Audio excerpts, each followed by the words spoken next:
আজ অনেক দিন বাদে আপনাদের সাথে একটা রেসিপি শেয়ার করছি। মাঝখানে অনেকটা দিন আমি ভিডিও দেইনি, তাই ভাবলাম কামব্যাক ভিডিওটা একটু যেন তোড়জোড় হয়।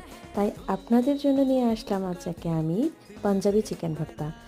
তো ভিডিওর প্রথমে যেরকম দেখিয়েছি, আমি প্রথম চিকেনটাকে বয়েল করে নিয়েছি। তারপর আমি আদা, রসুন, পেঁয়াজ, কাজু বাদাম, টমেটো এগুলোকে একটু ভেজে একটা মিক্সচার পেস্ট করে নিয়েছি। তারপর আরেকটু পেঁয়াজ আর রসুন কুচি দিয়ে তার মধ্যে সব রকমের মশলা, যেমন জিরে গুঁড়ো, ধনে গুঁড়ো, লঙ্কার গুঁড়ো, হলুদ গুঁড়ো দিয়ে ভালো করে নেড়ে তার মধ্যে আমার বাটা মশলাটা আর একটু টক দই ফেটিয়ে আমি দিয়ে দিয়েছি।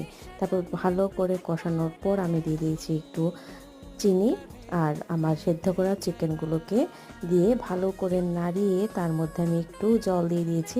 নামানোর আগে দিয়ে দিয়েছি বাটার, গরম মশলা আর একটু কসুরি মেথি। আর সাথে আমি খেয়েছি বাটার নান দিয়ে। এটাও কিন্তু আমি বানিয়েছি।